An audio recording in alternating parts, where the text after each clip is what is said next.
ยินดีต้อนรับเข้าสู่ช่องปุ้ง ITL คือเก่าครับวันนี้ชิพาทุกคนมาเที่ยวตอนนี้กำลังอยู่ในเขตพระนครพี่น้องตอนนี้อยู่ในฝั่งโรงพยาบาลศิริราชในทางหลังอันนี้ก็คือฝั่งโรงพยาบาลศิริราชแล้วนายชิพาไปเบิ่งพี่น้องชิพาไปเที่ยวและตอนนี้ชิพาไปเบิ่งทางหลังนี่แหละเบิ่งรถไฟไอ้น้ำรถไฟโบราณรถไฟเก่าตะกี้อายุหลายร้อยปีแล้วแหละจะมาไปเบิ่งตอนนี้อาจจะถึงปลดประจำการแล้วแต่ก็ยังคงสภาพสวยงามอยู่ครับพร้อมแล้วก็ไปเบิ่งกันเลยและตอนนี้เราก็ใกล้สิฮอดแล้วรถไฟฝั่งนี่มันคือโรงพยาบาลโรงหมอศิริราชนะโรงหมอศิริราชฝั่งนี้แต่ส่วนทางนั้นมันก็จะเป็นทางสนามหลวงหรือว่าทางพระนครในเบิ่งบรรยากาศพร้อมๆอันนี้คือโรงหมอศิริราชพี่น้องหรือว่าโรงพยาบาลศิริราชนั่นแหละอันนี้อาจจะเป็นสนา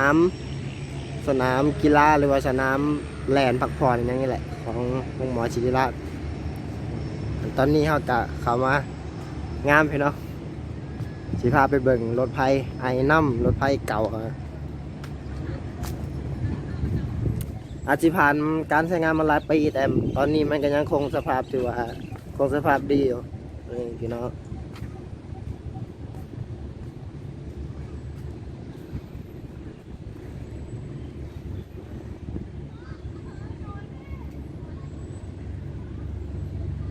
เขาอาจจะตกแต่งหรือว่าเสริมแต่งให้มันงามนี่เบิ่งตีนมันพี่น้องเบิ่งล่างมันยอดงาม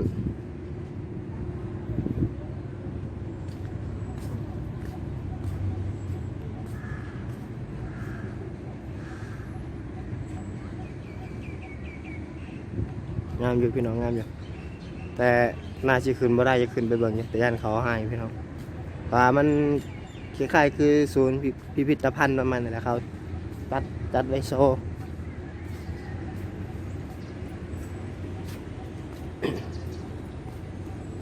ให้เบิ่งพร้อมๆแต่ทางแล้วก็มันจะมีประวัติความเป็นมาของรถนี่แหละ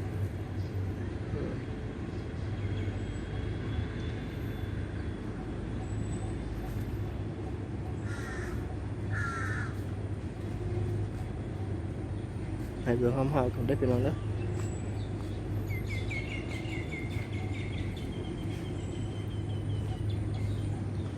อาจจะยังใช้ได้หรือว่าใช้บ่ได้ก็ยังบ่ฮู้กันได้พี่น้อง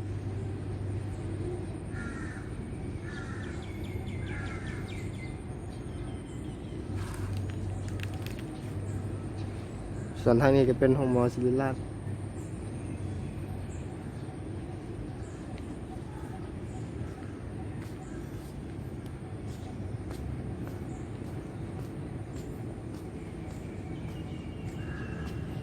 ยังคงสภาพดีอยู่ยังงามถือว่างามนั่นแหละ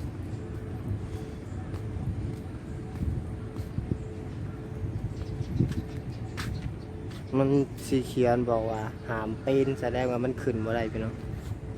มันขึ้นเทิงบ่ได้หามปีนเด็ดขาดเอากับบอกล้าผาพื้นกดดอกหาไปปีนเนี่ยอาจจะมีเลือกด้วยพี่น้องคือจับเว้นอยู่แล้ว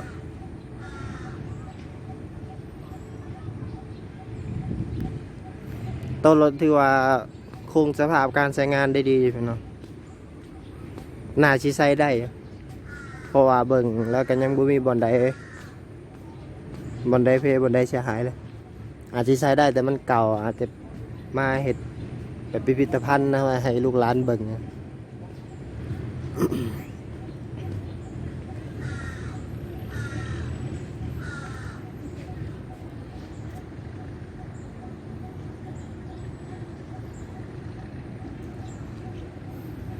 ท่านผู้ใดเข้ามาเบิ่งคลิปนี้แล้วถูกใจก็อย่าลืมกดไลค์กดแชร์เพื่อเป็นกำลังใจให้เฮ็ดคลิปต่อไปเลยพี่น้อง